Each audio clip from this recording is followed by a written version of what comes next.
దక్షిణ మధ్య క్షేత్ర సంఘటనా కార్యదర్శిగా బాధ్యతలు నిర్వహిస్తున్నాను.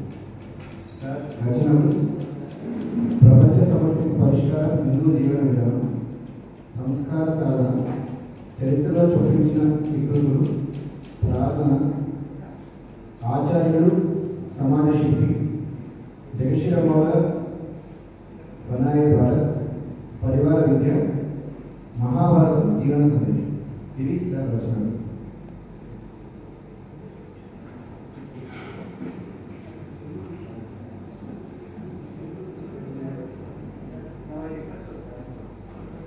Request was speaker to start this section.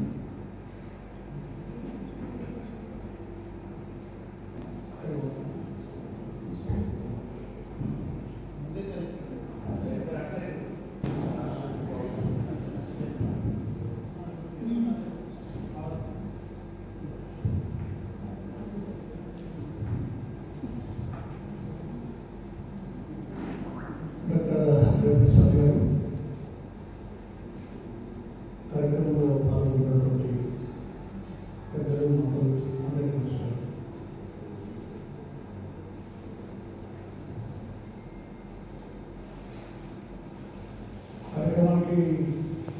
ఈ కార్యక్రమానికి వేరే ఇంకెవరు వస్తే బాగుంటుంది అనే పేరు సూచించాల్సింది మొదలు పెట్టారు. వాళ్ళకి సమయం దొరికేసరికి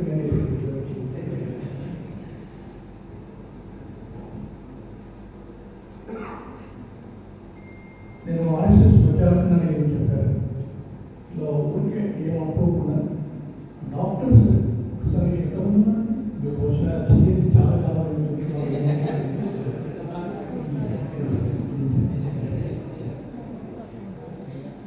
నేను ఎడ్యుకేషన్ లైఫ్ ఆర్ఎస్ఎస్కు వెళ్ళాను.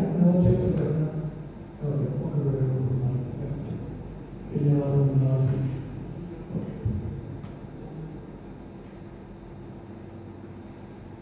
అనేక భ్రమంలో ఇది ఒక భ్రమ ఉన్నదనుకోండి. హిందుత్వము ఏ మతాన్ని మనం అవమానించడం నా ఉద్దేశం కాదు. అన్ని మతాలు సమానమే. ఇవన్నీ జనరల్గా మనం వింటున్నట్టుంటే కావచ్చు. నేను హిందువును ఎట్లా అంటే నా పేరు సుధాకర్ రెడ్డి కాబట్టి అంటే నేను క్రిస్టియన్ కాదు కాబట్టి నేను హిందూ, నేను ముస్లిం కాదు కాబట్టి హిందూ. ఇది తప్ప హిందూ అనడానికి ఏమన్నా నాలుగు వాక్యాలు చెప్పడానికి నేను హిందూ అంటే అని చెప్పడానికి ఏం లేదు. క్రిస్టియన్ కాదు కాబట్టి హిందూ, ముస్లిం కాదు కాబట్టి హిందూ, నా పేరు సుధాకర్ రెడ్డి కాబట్టి నేను హిందూ. ఏమి అనుకోకపోతే గతాంలో సమాజ స్థితిలో ఇట్లానే ఉంది. సరే తెలియకపోతే తెలియకపోయిన అవసరం కాదు. కానీ పెద్ద పెద్ద మాటలు చెప్తామంటే అన్ని మతాలు సమానం అంటే అన్ని గ్రంథాలు చదివి అలిసిపోయి అన్ని చేసినట్టుగా అన్ని మతాలు సమానమే అని చెప్పి మాకు పెద్ద వాక్యం వస్తుంది. మూడోది ఏంటంటే ఆర్ఎస్ఎస్ అని ఆర్ఎస్ఎస్ అంటే పెద్ద మతతత్వ సంస్థ అంటే మొత్తం సమాజంలో చిచ్చు అయితే అది ఆర్ఎస్ఎస్ అని మూడోది వస్తుంది. మూడు సమానంగా చదివిస్తుంది. 47లో దేశానికి స్వతంత్రం వచ్చింది. 1947 స్వాతంత్రోద్యమం అనగానే వెంటనే మనం గుర్తొచ్చేది తిలక్ గాంధీజీ. కానీ గాంధీజీ కంటే కూడా ముందు ఈ కాంగ్రెస్ అనేటువంటి ఒక మూమెంట్లో ప్రాణం పోసినటువంటి వ్యక్తి తిలక్ అసలు కాంగ్రెస్ ప్రారంభం చేసిందే బ్రిటిష్ వాళ్ళు ఈ దేశాన్ని పరిపాలిస్తున్న సమయంలో మీ దయాదాక్షిణ్యాలు మా మీద ఉంటే మేము చల్లగా ఉంటాము, మీరు చాలా గొప్పవారు అని చెప్పేసి ఊరికే మనం గొడవ చేయకుండా ఒక ఆర్జీ పత్రాలు వాళ్ళు ఇవ్వడం ప్రారంభం చేసినట్టు కాంగ్రెస్ అసలు స్వాతంత్ర పోరాటం కాదు. ఎప్పుడైతే కాంగ్రెస్ నేతృత్వం వహించడానికి నిలబెట్టాడో అప్పుడు ఆయన గట్టిగా స్వతంత్రం నా జన్మ హక్కు అని చెప్పేసి ఈ మూమెంట్లో ఒక జీవాన్ని పోయింది. ఇది నేను ఎందుకు చెప్తున్నా అంటే ఈ తిలక్ మహాశయుడు కాంగ్రెస్లో ఒక పెద్ద జీవాన్ని పోసి ముందుకు వెళ్తున్నటువంటి సమయంలో ఎవరైతే ఆర్ఎస్ఎస్లో ప్రారంభం చేశారో డాక్టర్ కేశవరావు ఈ అందరికీ ఏం తెలుసు అంటే ఆర్ఎస్ఎస్కు స్వాతంత్రోద్యమానికి సంబంధం లేదు అని. 2 సార్లు జైలుకి వెళ్ళాడు డాక్టర్ కేశవ్ గారు.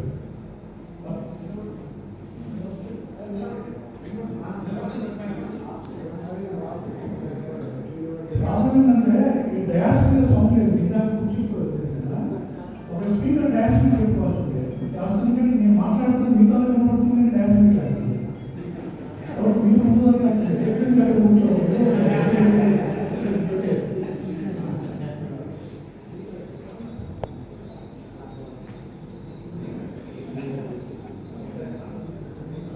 ఆ రోజుల్లో డాక్టర్ కోర్స్ చేశాడు డాక్టర్ రెడ్డి గారు. కలకత్తా మెడికల్ కాలేజీలో చదువుతున్నాడు.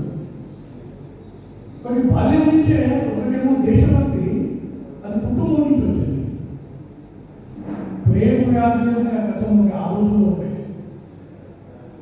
ఊళ్ళో కరోనా వచ్చినప్పుడు ఖాళీ చేశారు. అలా ఖాళీ చేసి ఊరు బయట ఓపెన్ ప్లేస్లో టెంట్స్ వేసుకుంటారు.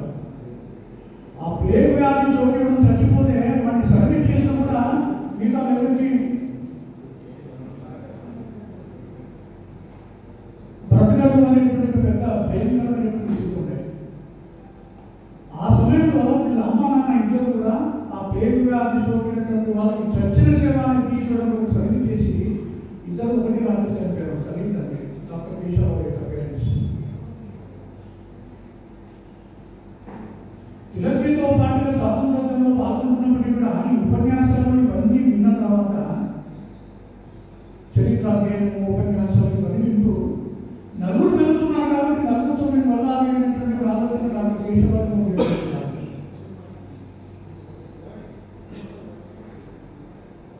దేశానికి స్వాతంత్రం రావడం అంటే బ్రిటిష్ వాళ్ళు వెళ్ళిపోతే మనకు స్వాతంత్రం వస్తుంది, ఇక అరచేతిలో వైకుంఠాన్ని చూడమే అని అందరూ ఉపన్యాసాలు ఇస్తుంటే డాక్టర్ కేశవరావు మనసులో ఒక భావన లేదు. ఇప్పటికి కూడా మనకున్నది ఏంటంటే మన దేశానికి స్వాతంత్రం వచ్చిందంటే ఒక రక్తపు బొట్టు కూడా చింతించకుండా మనకు వచ్చేసింది, గాంధీని తీసుకొచ్చేటువంటి పరమలో ఉపన్యాసం ఇచ్చినట్టు చెప్తారు.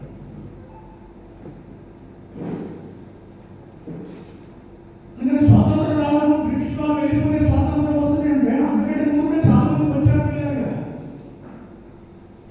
బ్రిటిష్ వాళ్ళ బాగా 300-400 సంవత్సరాలే కాదు, అందుకంటే ముందు 800 సంవత్సరాలు ఒకటి పోతే వచ్చాడు.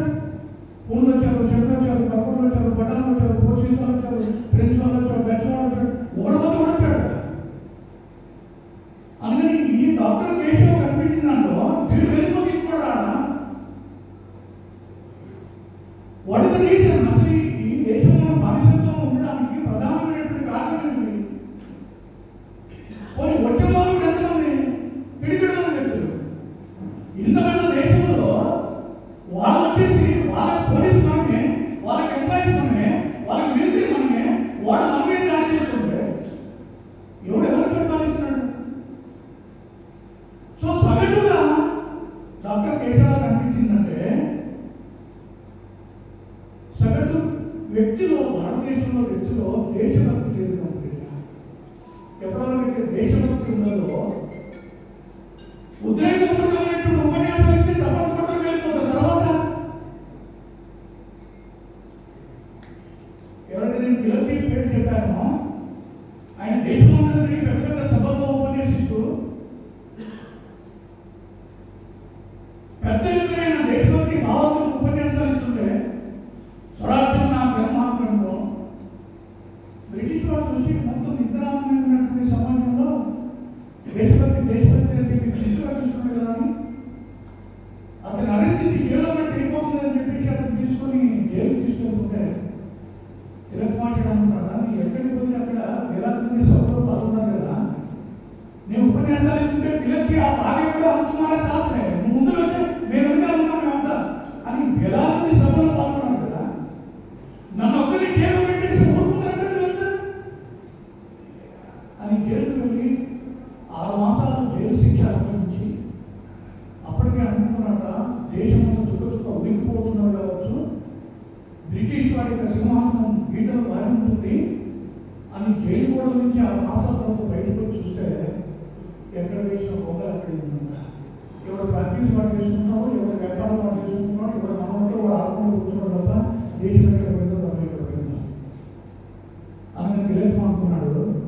ఈ ఉద్రేకపూరితమైన ఉపన్యాసం ఇచ్చే చప్పటిపూరితం వెళ్ళిపోతుంది తప్ప ఆర్థిక చర్య ఉండదు. మీరు నెహ్రూ గురించి యాక్సిడెంటల్ ప్రెసిడెంట్ మన ప్రైమ్ మినిస్టర్ అని చెప్పి ఆ చరిత్ర మీకు తెలుసు. అంటే ఈ సెషన్ అది కాబట్టి వాస్తవంగా దాంట్లో ఓటింగ్ పెట్టేస్తే సర్దార్ వల్లభాయ్ పటేల్కి వచ్చినాయి ఓటింగ్లో. ఇతను ఒక ఓటు కూడా రాలేదు. ఇతను ఏదో మమ్మల్ని మార్చుకున్నాడు కదా అని చెప్పి ఇతను మన అక్కడ నిలిపి అతని పక్కకు పెట్టారు. అది పెద్ద చరిత్ర. అందుకనే ముందు నేత సుభాష్ చంద్రబోస్ కూడా అదే పద్ధతిలో ఉండే. ఆ నేతాజీ సుభాష్ చంద్రబోస్ అప్పుడు కూడా దేశభక్తికి ఉపన్యాసాలు ఇస్తుంటే ఆయన ఒక వాక్యం చెప్పుతూ ఆ వాక్యాన్ని మీరు నాకు ప్రారంభిస్తే మీకు నేను స్వతంత్రం ఇస్తాను. ఆ ఉపన్యాసాలు కూడా ఎంతమంది దేశంతో ప్రాణాలకు సిద్ధంగా ఉన్నారంటే చాలా మంది చేతులు ఎత్తారు. ఉత్సాహం ఒక్కొక్కరు 2 చేతులు ఎత్తారు, 11 చేతులు అయిపోతే. అప్పుడు ఈ మధ్యలో మీ అందరి పేరు రాసుకోవడం చాలా కష్టం అవుతుంది. ఈ కార్యక్రమం పెద్దలు ఇక్కడ రిజిస్టర్ పేరు పడుతుంటారు. ఎవరైతే చేతులు ఎత్తారో వాళ్ళందరూ పేరు నమోదు చేసుకుంటే ఉపన్యాసం అయిన తర్వాత మరి ధన్యవాదాలు కూడా ఉపయోగం వస్తుంది కదా. నాకు మీరు చేతులు ఎత్తారు కదా, దయచేసి చేతులు ఎత్తిన మీ పేరు నమోదు చేసుకుంటే ఆ చేతులు ఎత్తిన పక్క వాళ్ళు చూస్తున్నారు. నేను చూశాను. సరే నేను పొద్దు బాగా ఉండదని మొన్న దుకాణం లక్ష్మి అంటే ఏడుస్తుందేమో, లేకుంటే ఇంట్లో మాకు చూసే అమ్మ ఉంది కదా, లేకుంటే నేను వ్యాపారం పెట్టాను కదా, అలా వచ్చినట్టు ఉంటారు. 10 బాధ్యత ఎక్కువ ఉండలేదట. అందుకని డాక్టర్ కిషోర్ ఇవన్నీ గమనించాడు. ఉద్రేకపూరిత ఉపన్యాసాలు ఇచ్చే చేతులు చూస్తారు. అందుకని డాక్టర్కి ఎట్లయితే పేషెంట్ ఇచ్చినట్టుండే వ్యాధి ఏంటో మొత్తం సమగ్రంగా పరిశీలించి ప్రిస్క్రిప్షన్ రాసినట్టుగా డాక్టర్ కేశవరావు కూడా ఇవన్నీ కూడా అధ్యయనం చేసిన తర్వాత సరే మనిషిలో ఎప్పుడైతే దేశానికి నిర్మాణం కాదో అప్పుడు దేశానికి స్వాతంత్రం వచ్చినా ఇవ్వదు. అందుకని స్వాతంత్రం ఇవ్వాలి కాబట్టి రేపు వస్తుంది. ఆ వచ్చిన స్వాతంత్రాన్ని కాపాడుకోగలిగేట్టుగా సమాజం కావాలి. ఆ సమాజాన్ని ప్రారంభం చేస్తామని ఆ డాక్టర్ 1927లో నాగపూర్కి వెళ్ళి RSS ప్రారంభం చేశారు. దళిత RSS స్వాతంత్రోద్యమానికి వ్యతిరేకంగా కాదు, వచ్చిన స్వాతంత్రాన్ని కాపాడుకోగలిగేట్టుగా సమాజాన్ని తయారు చేయాలి. మీరు గుర్తుపెట్టుకోండి, ఆయన అప్పటికే డాక్టర్ కూడా చేశారు. వివాహం చేసుకునే బ్రహ్మచారి కూడా ఆ రోజుల్లో మెడిసిన్ చేశారు. వివాహం చేసుకునేది కేవలం సమాజం పడి ఈ స్వాతంత్రోద్యమంలో నేను ఇవాళ కళ్ళు మూసిన తర్వాత కుటుంబానికి ఇబ్బంది అవుతున్నాడు, వివాహం అక్కర్లేదు అంటున్నాడు. అతను జైల్లో వచ్చాడు 2 సార్లు. 1925లో RSS ప్రారంభం చేసినప్పుడు తన క్లాస్మేట్స్ కానీ లేకుంటే ఉద్యమంలో పాల్గొన్న జైల్మేట్స్ కానీ వాళ్ళని ఆధారం చేసుకుని RSS ప్రారంభం చేయాలి. 8వ తరగతి 9వ తరగతి పిల్లలు పడుకుని RSS ప్రారంభం చేశారు. వాడికి 10వ తరగతి పూర్తయిన తర్వాత ఇంటర్మీడియట్ పూర్తయిన తర్వాత పెద్ద పెద్ద సంపన్న కుటుంబానికి వచ్చినప్పటికీ కూడా నువ్వు బెంగళూరులో కూడా నువ్వు డిగ్రీ చేస్తూ RSS ప్రారంభం చేయాలా, నువ్వే సంపాదించుకోవాలి, నువ్వే బ్రతకాలి, చదువుకోవాలి, RSS ప్రారంభం చేయాలి. అలా బెంగళూరు ఒకటి పంపాడు, చెన్నై ఒకటి పంపాడు, పూనా ఒకటి పంపాడు, దేశం ఉంటాడా అలా విద్యార్థులు పంపిస్తే వాళ్ళు చదువుకుంటూ వాళ్ళు RSS ప్రారంభం చేశారు. RSS ప్రారంభం చేసిన తర్వాత ప్రతి 15 years 25లో ప్రారంభం చేస్తే 40 చనిపోయాడు. ఎందుకు చెప్తున్నానంటే ఇవాళ అలాంటి RSS ప్రారంభం చేసేప్పటికీ 100 సంవత్సరాలు పూర్తవుతుంది. ఈ సంవత్సరాలు పూర్తయింది. ఇవాళ RSS అంటే యావత్తు భారతదేశంలో దాన్ని మైనస్ చేస్తే ఎన్ని రంగాలైతే సమాజంలో ఉన్నాయో అన్ని రంగాల్లో కూడా ఆ భావజాలంతో ఇవాళ పనిచేస్తున్నారు. కాబట్టి RSS ఆ మతానికి వ్యతిరేకంగా, ఈ మతానికి వ్యతిరేకంగా, వాడికి వ్యతిరేకంగా, వీడికి వ్యతిరేకంగా కాదు. RSS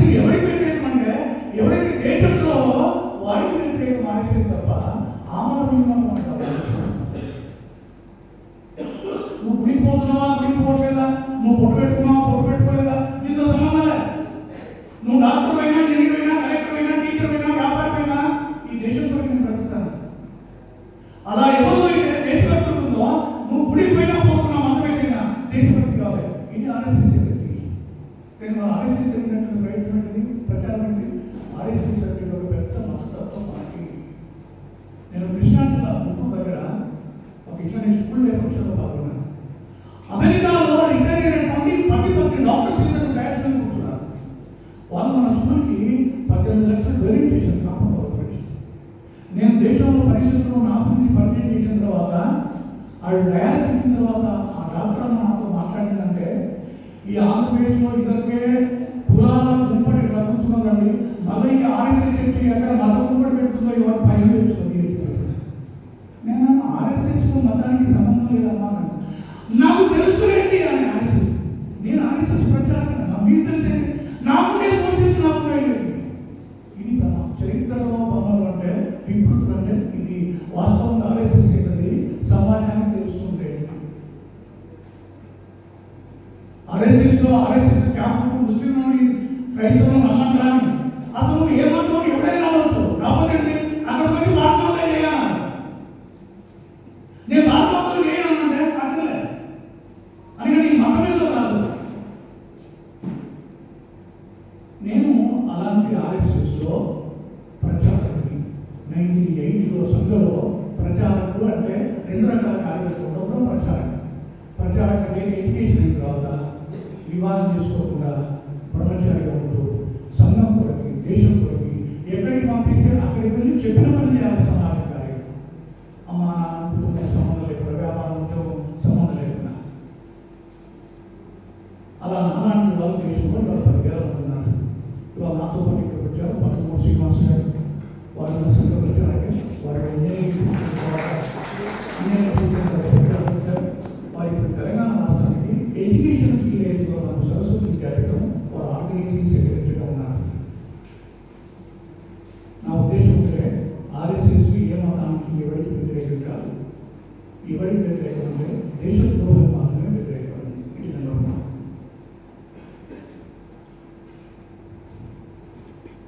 రెండోది వల్ల హిందుత్వము ఆమతం ఉన్నాయి. పెద్ద ప్రమాదం ఏంటంటే అసలు హిందుత్వం మతం కాదు. ఈ హిందుత్వం మతము కదా చెప్పి కోర్టు ఈ శంకరాచార్య చెప్పడా లేకపోతే ఆర్ఎస్ఎస్ వాళ్ళు చెప్పిన పక్కన పెట్టండి. సుప్రీంకోర్టు వెళ్ళిన తర్వాత కూడా సుప్రీంకోర్టు చెప్పినటువంటి సందేశం ఏంటంటే హిందుత్వం మతం అనడానికి ఏ ఆధారాలు కనిపించలేదు. అంటే ఒక మతం అనగానే దాన్ని ఎవరు ప్రారంభం చేశారు? ఈ ప్రశ్నకు సమాధానం దొరకాలి. హిందుత్వం విషయం లేదు. ఎప్పుడు ప్రారంభం చేశారు? దానికి సమాధానం దొరకాలి. హిందుత్వ విషయం సమాధానం లేదు. దాని పూజా విధానం ఏంటిది? లేదు. దాని గ్రంథం ఏంటిది? లేదు. ఇది మీరు ఇస్లాం కానీ క్రిస్టియానిటీ కానీ సిక్కు కానీ జైన కానీ బౌద్ధ కానీ జైనను ప్రశ్న చేసుకొని ఈ అన్ని ప్రశ్నలకు సమాధానం దొరుకుతుంది. కానీ హిందుత్వం అంటే ఇది మతం అనేదానికంటే ఇది వే ఆఫ్ లైఫ్, ఇది జీవన విధానము అని చెప్పడానికి అవకాశం తప్ప ఇది మతం కాదు. ఇది మొదలు మనకు అర్థం కావాలి. మూడవది ఏంటంటే ఈ అన్ని మతాలు సమానమే. అన్ని మతాలు సమానం కాదు. అసలు అన్ని మతాలు సమానం ఏ మతాలు వర్తిస్తుంది? లేదా భారతదేశంలో పుట్టిన మతాలు ఉన్నాయో వాటికి వర్తిస్తుంది. జైనం కానీ బౌద్ధం కానీ సిక్కు కానీ ఇంకొక ఈ ఎడారి మతాలకు వర్తించదు. ఎందుకు వర్తించదు? మన హిందూ తత్వం ప్రకారంగా, హిందుత్వం మతం కాదు కానీ హిందూ తత్వం ప్రకారంగా 4 పిల్లర్స్ పైన ఆధారపడింది హిందుత్వం. 4 పిల్లర్స్. ఒకటి భగవంతుడు ఉన్నాడు. ఎలా ఉన్నాడు అనేది ప్రశ్న కాదు. జైసే భక్తు వైసే భగవాన్. భగవంతుడు ఎట్లయితే భక్తుడు ఎట్లయితే భగవంతుడు అలా అని మొదటి సిద్ధాంతం ఏంటంటే భగవంతుడు ఉన్నాడు. రెండోది ఏంటంటే ఈ ఆత్మ శాశ్వతము, శరీరం నశ్వరము.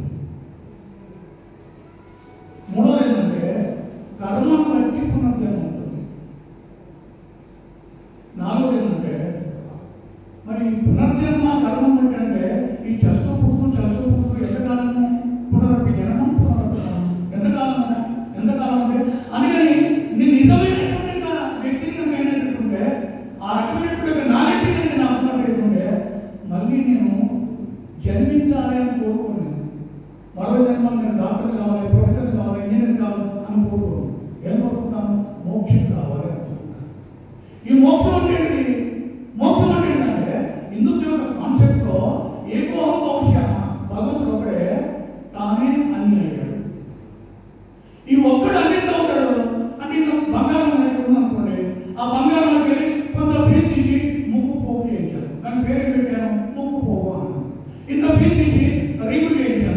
దానికి ఏం పేరు పెట్టాను? రింగు అన్నాను. ఇంత వేసేసి కడియం ఉపయోగించాను చేతికి కంకణం, దానికి ఏం పెట్టాను? కంకణం అన్నాను. ఇది కంకణమే, ఇది రింగే, ఇది పోగే, కంకణంలో పోగా.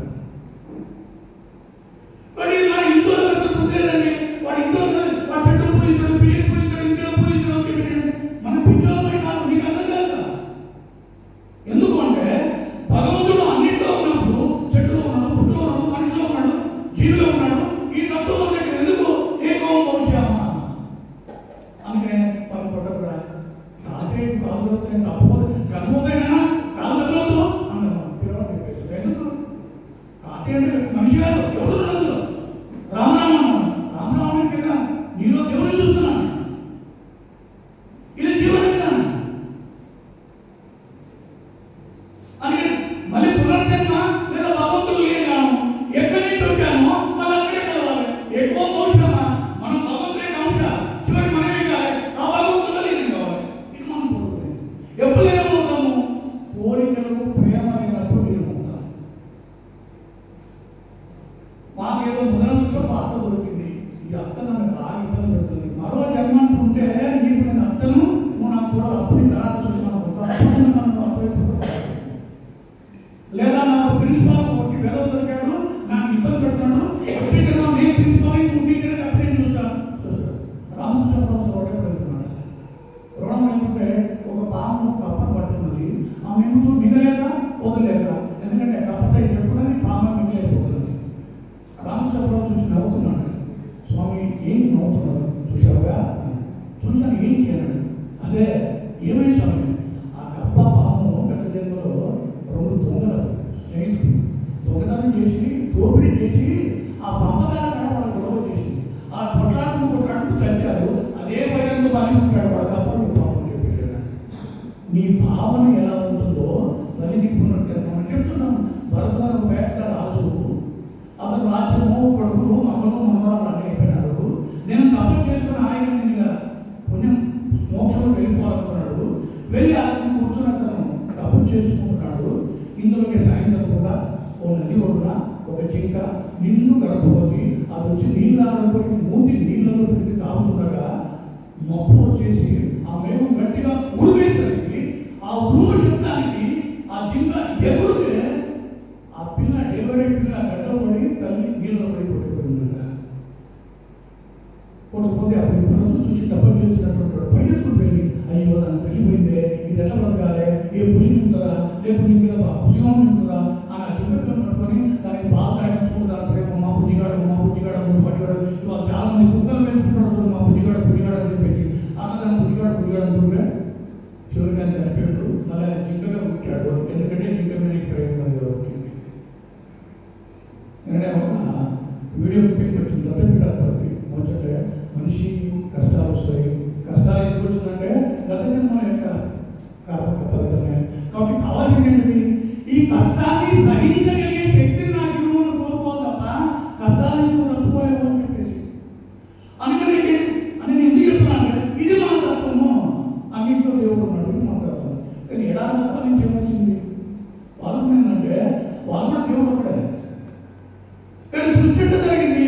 సృష్టి మొత్తం 7 days లో జరిగిపోయింది. ఆ 7 days ఏంటి? 5 రోజులు మొత్తం పర్వతాలు, కొండలు, నది, జలాలు అన్ని పుట్టించాడు. 6వ నాడు మనిషిని పుట్టించాడు. మనిషిని పుట్టించి ఇవన్నీ నీ కొరకే అన్నాడు. 7వ నాడు రెస్ట్ తీసుకున్నాడు. ఆ రెస్ట్ తీసుకున్న రోజు వాళ్ళకు మంచి పుణ్యపరమైనటువంటి రోజు అని వారికి ఆ రోజు ప్రార్థన కొరకు. క్రైస్తవులకు వారి ఆదివారము దేవుడు రెస్ట్ తీసుకున్నదంటే, ముస్లింలకు శుక్రవారము, యూదులకు శనివారము, ఆ రకంగా ఉన్నారు. ఇక్కడ గమనించాలి, కుమ్మడి కుండలు చేశాడు, కుండలు కుమ్మడి లేడు. ఇవాళ ఎడారి మతాలు కూడా భగవంతుడు అనేవాడు ఇందులో లేడు, మొత్తం సృష్టిలో లేడు.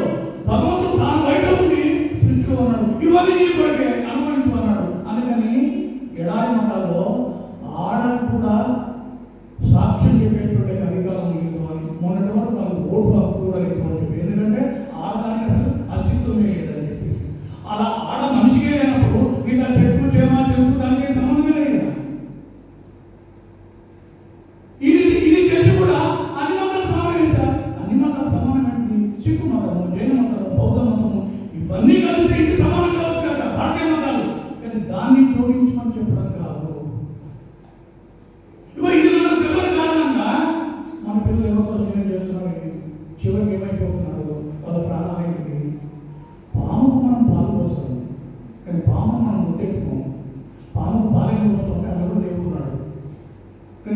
తీసుకెళ్తాం పాము కరిసే స్వభావం ఉంది కాబట్టి వేటాడి చంపే తత్వం హిందుత్వం లేదు. ఎందుకంటే అందరూ కూడా దేవుడు కాబట్టి కొన్ని ఆ స్థితిని బట్టి మనం ఇంత దూరం ఉండాలి, ఇంత దగ్గర ఉండాలి, ఆ బుద్ధిని ఇప్పుడు కదా అని చెప్పేసి దట్ ఈస్ హిందుత్వం. అందుకని మీరు ఇందాక చెప్పినట్టుగా ఆ మతాలు ఈ మతాలు కాదు, అసలు హిందుత్వం మతం కాదు, జీవనము. దీన్ని బట్టి మనం లైఫ్ స్టైల్ ఏర్పడింది. జీవనం అండి పరాశక్తిని తల్లిగా చూడాలి, ఆ చెట్టులో దేవుడు ఉన్నాడు, పుట్టలో దేవుడు ఉన్నాడు అని మనం పూజలు చేస్తాము, మతాలు చేస్తాము, మోహన్ చేస్తాము. ఎందుకు జీవన శైలి? నీకు గుడికి వెళ్ళినా వెళ్తున్నా ఇదే జీవన శైలి మనకి. ఇది మనకు ఇవాళ అందరి కారణంగా రాజకీయ నాయకులు వాళ్ళ స్వార్థం గురించి వాళ్ళు మాట్లాడుతుంటే మనం కూడా పిల్లలు మన పిల్లలకు కూడా ఏమైనా చెప్పాలంటే కూడా వాళ్ళు సరిగా మన సందేశం ఇవ్వని కారణంగా కేవలం పేరుతో మాత్రమే హిందువుగా మిగిలిన తప్ప తత్వము మనకు తెలియదు, మన పిల్లలకు తెలియదు, మనకు జ్ఞానం పొందాలనేటువంటి ఆలోచన కూడా మనకి లేదు. ఇది రెండోది అబ్దుల్ కలాం గారు మనకు రాష్ట్రపతిగా ఉన్నారు, పెద్ద సైంటిస్ట్. అని ఒక మాట అంటారు, ప్రపంచంలో ఎన్ని జాతులు అయితే ఉన్నాయో వాళ్ళందరూ కూడా మన దేశం మీద దాడి చేశారు. దోచుకునేవాడు దోచుకున్నాడు, తగలబెట్టేవాడు తగలబెట్టాడు, పరిపాలించేవాడు పరిపాలించాడు, వక్రీకరించేవాడు వక్రీకరించాడు చరిత్రను. లాస్ట్లో ఒక మాట ఏమన్నా బుద్ధిని ప్రవహింపజేశారు. బుద్ధి ప్రవహింపజేయడం అంటే మీ అమ్మ నాటే మా అమ్మగారు అంటే అది ఆ ప్రవహింపజేయడం ఉంటుంది.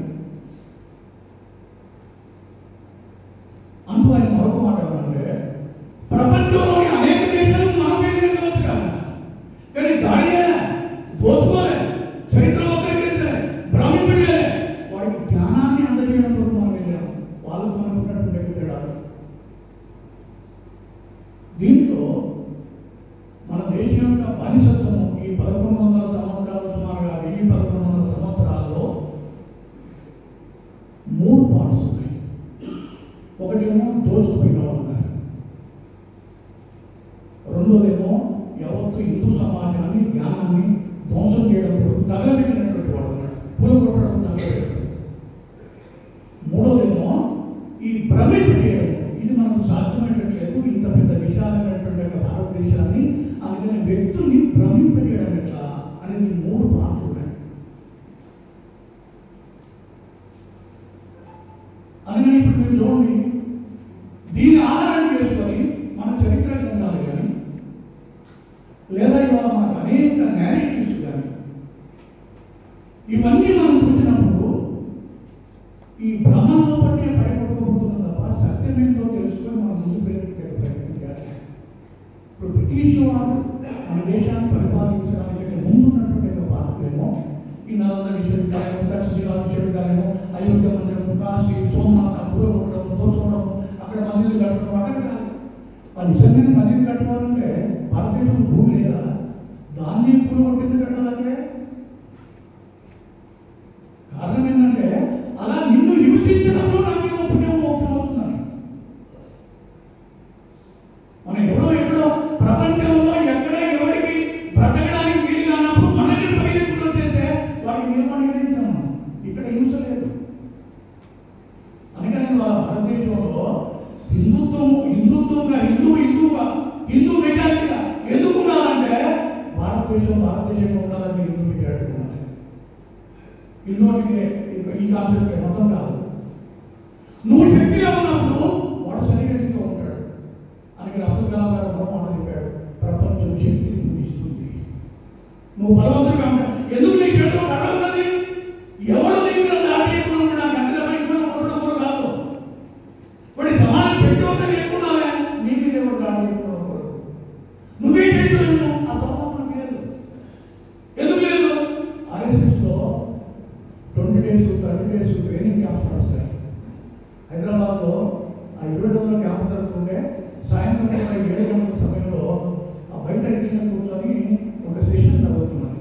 సాయంత్రం రాత్రికి లైట్స్ పెట్టేసి అలా బయట కూర్చుంటే ఒక తేలు ప్రాకుండా పోతుంది. ఆ తేలు ప్రాకుండా పోతుంటే ఒక ఆయన చేసి చెప్పు తీసుకుందాం చంపపోయినాడు. ఎవరైతే ఉపన్యాసం ఇచ్చినా జరగదు మారుతుంది కొని దాన్ని చెప్పకూడదు. ఎందుకంటే అది మన ఇంట్లోకి రాలేదు, అది దివ్య ప్రదేశంలో మనం కూర్చున్నాం. కొని వేటాడి చంపే తత్వం మన దగ్గర లేదు, ఎందుకంటే అంతగా భగవంతుడు ఉన్నాడు కాబట్టి. కానీ మన మీద దాటడానికి వచ్చేస్తే రక్షించుకునే బాధ్యత మనకు ఉన్నది, అందుకని శక్తి కావాలి. ఇది మనం ఇలా సమాజంలో ఒకట స్వాతంత్రం రావడానికంటే ముందు వాళ్ళు ప్రయత్నం చేస్తే స్వాతంత్రం వచ్చిన తర్వాత ఈ 77 సంవత్సరాల్లో వాళ్ళకి ఎన్ని నెట్టుకుని బ్రతుకుతున్నటువంటి కొన్ని సిద్ధాంతాలు ఇక్కడ ఒక్కరికి చరిత్రలు రాసి మన పాఠ్య పుస్తకాలు పెట్టి వాళ్ళకి బోధించేసి మన వాటి మనకే శక్తిపోయేటట్టు సంబంధించి. అందుకని వాళ్ళ చావా సినిమా చెప్పారు కదా, చావా సినిమా చూసే వరకు శివాజీ కొడుకు శంభాజీ దేశం కొరకు ఎంత విరోచితంగా పోరాడాడు, ఎన్ని రకాలుగా అతని చిత్ర విధానాలు చేశాడు. అసలు వారికి ఏమన్నా మానవత్వం కానీ జాలి కానీ దయ కానీ ఆ శత్రువుకి ఎట్లా ఉంటుంది ఇది మనకు తెలియదు. అందరూ అంటున్నారు కానీ అందరూ అంటున్నారు. ఇప్పుడు మీ చదివు నా చదివు వేరే రకం ఉంటుందా? మీకు స్వభావం ఏంటంటే కాలే స్వభావం. మీ చదివు కాగా మా చదివు కూడా సార్, మా ఇంటి కోసం అలాగే కాదు, ఏం చదువు ఇంపు కాదు, కానీ తత్వం మీద కాలే తత్వం కదా. అందుకని అందరూ అంటున్నారు సార్, మీరు ఎందుకుంటారు? అందరూ ఎప్పుడు అవుతారు అంటే నీకు ఆ నిప్పు పైన నిప్పు లగ్నం సేపు కాంపం ఉంటుంది, ఆ నిప్పు పైన కాస్తుందంటే. అందుకని ఇవాళ నువ్వు శక్తిగా ఉన్నప్పుడు అది ఒక కాంపం ఉండడంలో ఉద్దేశం ఉందంటే ఆ నిప్పు మీద నువ్వు లాగా ఉన్నాడు కాబట్టి వాళ్ళ శక్తి పెరిగినప్పుడు. ఇవాళ సోషల్ మీడియా ఒక వీడియో వచ్చేసింది. ఇవాళ మా పర్సెంటేజ్లో ఒక 30% ఉంది. మేము మెజార్టీలో ఉన్నాడు, ఇక్కడ ఉన్న హిందువులు మాకు పనులు కట్టాల్సిందే, సూట్లు పెట్టాల్సిందే. తర్వాత బంగ్లాదేశ్ మీద ఆఫ్ఘనిస్తాన్ ఏమైనా మనకు తెలుసు. వాళ్ళు పక్కా ప్రాంతంలో ఉన్నారు, మనమేమో ఈ బ్రహ్మంలో ఉన్నాం. దానికి రాజకీయ నాయకులు ఉపన్యాసాలు, వాళ్ళ ఓట్ బ్యాంకు, వాళ్ళ స్వాతంత్రం ఉంది. ఆ చట్టంలో మనం నడుపుతున్నాం. రెండోది అసలు మొత్తం మన చరిత్రలో చూసినప్పుడు ఈ మొదటి భాగమేమో కూల్చాడు, నరికాడు, ఇబ్బంది పెట్టాడు.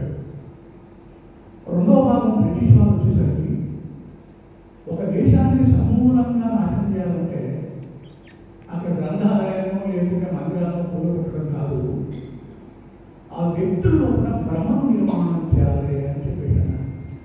అందుకని మహాభారతంలో కూడా ఒక శ్లోకం ఉంది, శస్త్రేణ హత నిహతాభవంతి ప్రజ్ఞా హతాంశం సుహతాభవంతి. శస్త్రం తీసుకొని నేను అర్థం చేసుకుంటూ పోతే చంపిన వాళ్ళు చంపడం మిగతా. అలా కాకుండా వాడు ప్రజ్ఞ అంటే బుద్ధిని కనుక నేను భ్రమింపజేసిన అనుకోండి, వాడు మన పిల్లలు పడిపోతున్నాను కదా, పంపుతాను కదా, నానా ఇక్కడ వినాయకుడు నానా ముగ్గురు అంటే ఆ ఎలిఫెంట్ ఆ గాడికి డాడీ అంటే ఏముంటుంది, మనం పంపేదే కదా, వాడు వెళ్ళి చెప్పేదే కదా. ఇది సోషల్ మీడియాలో చూసుకుంటారు. హైదరాబాద్లో ఒక స్కూల్ బొట్టు పెట్టుకొని అమ్మాయి స్కూల్కి వెళ్తే ఆ ప్రిన్సిపల్ మొత్తం బొట్టు పూసేసి వాష్రూమ్కి వెళ్ళి సర్ఫ్ పెట్టి మొత్తం లేకుండా చేసినాడు. మనకు తెలియదు. ఇక బొట్టు ఉంటేనే చదువు కదా, ఇక బొట్టు లేకుండా బాగా పెట్టుకుంటాను కానీ బొట్టు పోనీ ఇంట్లో బొట్టు మనం కూడా పొద్దుకొని అనుకుంటాం. కాబట్టి మనకే సంబంధం లేదు కానీ వాళ్ళకి కదా, అందుకే వాళ్ళే చేశారు. ఈ స్థితిలో ఇవాళ మీ పిల్లవాడు మీరు చెప్పినట్టు వాడు బోధించారు కాదని మీ అమ్మాయి మీరు చెప్పినట్టు అమ్మా ఏంటన్నా అదే అంటే నువ్వే చెప్పిన డాడీ అందరూ సమానమే, అన్ని చదువు సమానం అని చెప్పి కూడా దాని సమానం మనకి. అందుకని ఏమి బోధించాలో అది మన బల్లో లేదు, మన ఇంట్లో లేదు, ఇతరులకు లేదు. కాబట్టి భ్రమింపబడుతుంది. కంప్లీట్గా గతంలో పోయింది. ఈ 75 సంవత్సరాల్లో పాఠ్య పుస్తకాల్లో అదే, ఉపన్యాసాలు అదే, జీవన వ్యవస్థలు కూడా అదే అయిపోయింది. కారణం ఏంటంటే మనం అక్కడ ఆ ఎడ్యుకేషన్ నుంచి ఇక్కడికి వచ్చాం కాబట్టి. ఇదంతా కూడా ఎందుకు జరిగింది అనుకుంటున్నాం, ఎందుకు చేయాలనుకున్నారంటే బ్రిటిష్ వాళ్ళు ఇక్కడికి వచ్చి మేమే ప్రపంచంలో మా దగ్గరే ప్రజ్ఞ ఉన్నది, జ్ఞానం ఉన్నది, ఈ భారతీయులకు ఏదో అందించాలి అని చూసేసరికి ఇక్కడ ఉన్నటువంటి శాస్త్రాలు కానీ, ఇక్కడ ఉన్నటువంటి పురాణాలు కానీ, వేదాలు కానీ, ఉపనిషత్తులు కానీ, పాఠశాలలు కానీ, ఇక్కడ ప్రజ్ఞ కానీ ఇవన్నీ చూసిన తర్వాత వాడికి తలగా అనిపించింది. ఇంత పెద్ద జ్ఞానం ఇక్కడ ఉండగా మనమేదో మిమ్మల్ని ఉత్తరించడం కొరకు మేము ఇక్కడికి వచ్చినామని చెప్పేటంటే ఇది ఎవరు నమ్మడు. వాటి మనల్ని నమ్మాలనుకున్నప్పుడు ఆ గీత పైన పక్కన పెద్ద గీత కాదు, పెద్ద గీత మన దగ్గర లేదు, దానిపైన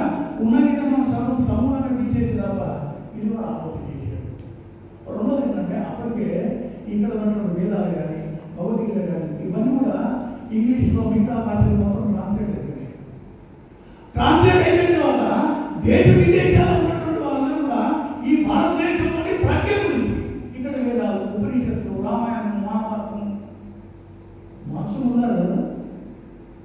మన వేదాలని అతను ట్రాన్స్లేట్ చేసినప్పటికీ అతను స్లోపు రావడానికి ముందు అన్నటువంటి మాట ఉంది. మార్క్స్లో ఏమనంటే ప్రపంచంలో మొత్తం నేను సాహిత్యాన్ని చదివాను, కానీ భారతదేశంలో ఉండేటువంటి సాహిత్యంలో ఆ ఇద్దరు మహిళా మూర్తులు నేను చూశాను. వాళ్ళకు పాదాలు ఉన్నాను. వాళ్ళ లాంటి జీవనం, లైఫ్ స్టైల్ మొత్తం ప్రపంచం నాకు ఎక్కడ దొరుకుతుందండి. అందులో ఎవరు అంటే ఒకటి ఉంది, ఆయన పాండవులు, కౌరవులు యుద్ధం అంతా మీకు తెలుసు. గాంధారి యొక్క 100 మంది కొట్టలు ఉన్నాయి కదా, దుర్యోధన ఉన్నాయి కదా. చివరికి స్టోరీ అంతా చెప్పడానికి ఇది సందర్భం కాదు. యుద్ధం అంతా అయిపోయిన తర్వాత ధర్మరాజు పట్టాభిషేకం అయిన తర్వాత కుంతి అప్పుడు మూటామూలే చదువుకొని అప్పటికే విదురుడు తీర్థయాత్రకు పోయించాడు. ఎవరి కొడుకుల్ని సంపూర్ణంగా నాశనం చేయాలని చెప్పి అనుకున్నావో వాళ్ళు కాదు కదా, నీ కొడుకులు మొత్తం మాయమైపోయినారు 100 మంది కౌరవులు. నీకు ఇంకా సిగ్గు అనిపించలేదంటే ఇక్కడ కూర్చొని ఎంగిల్ చూపించడానికి, ఈ ధర్మరాజు దగ్గర కూర్చొని ఎంగిల్ చూపించడానికి సిగ్గు అనిపించట్లా? ఇంకా బ్రతుకుని ఇంకా ప్రేమ ఉందా? ఇంకా బ్రతకాలనుకున్నా? ఇది ధృతరాష్ట్రుడిని గాంధాన్ని ఉద్దేశించి మాట్లాడేది లేదు.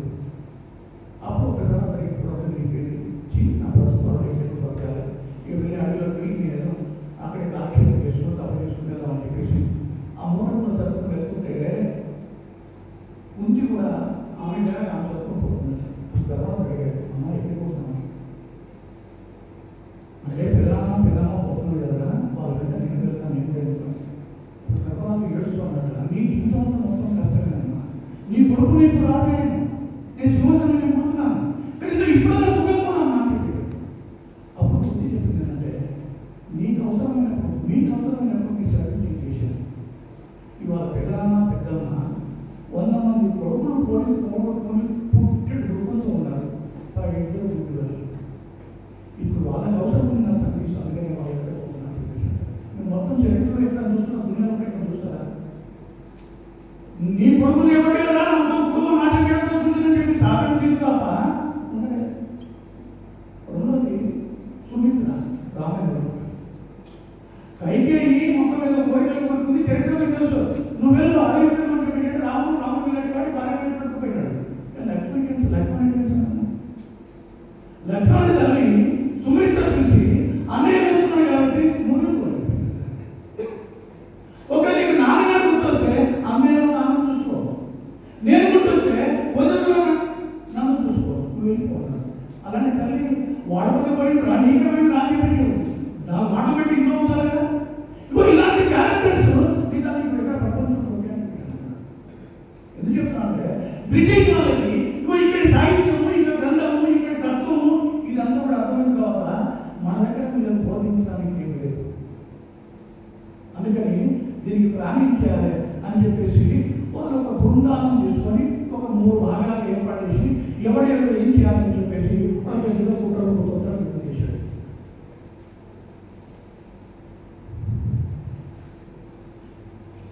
వాళ్ళు 3 రకాల వ్యవస్థ చేశారు ప్రతీకారంగా. ఈ భారతీయ సాహిత్యము, ఇక్కడ ఉండేటువంటి భయము ఇదంతా చూసిన తర్వాత ఒకటేమో ఈ సంస్కృత గ్రంథాలైన వేదాలు, ఉపనిషత్తులు గారు కూడా ఈ సంస్కృత గ్రంథాలని అనువదించి ట్రాన్స్లేట్ చేసి దాంట్లో వారికి ఉండేటువంటి అర్థాలను, భావాన్ని వికృతపరచాలి. దాంట్లో ఉన్న ఒకటైతే మరొక దాన్ని మొత్తం ప్రపంచానికి పంపాలని చెప్పేసి ఒక బృందం ఏర్పడింది. దానికి మార్క్స్ను బదిలీ చేశారు. రెండోది ఈ భారతదేశంలో ప్రాచీన చరిత్ర ఉంది. దీని ఈ చరిత్రను కూడా నిరాకరించి ఆధునిక చరిత్ర అనే పేరుతోటి ఒక భారతదేశ చరిత్రను రాసి ఈ భారతీయుల పుటల్లో నింపాలని చెప్పేసి దానికి జేమ్స్ మిల్ దాన్ని లీడ్ చేసి అదొకటి ఏర్పడింది. మూడోది ఈ పై పద్ధతుల ద్వారా ఏదైతే సంస్కృత గ్రంథాన్ని ట్రాన్స్లేట్ చేసి తప్పు సమాచారం ఇవ్వడము, మన చరిత్ర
4,000 సంవత్సరాల చరిత్ర ఉన్నది.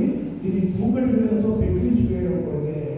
ఇది వాళ్ళ భార్యకు ఉత్తర రాష్ట్రంలో రాసినటువంటి. రెండోది జేమ్స్ మిల్.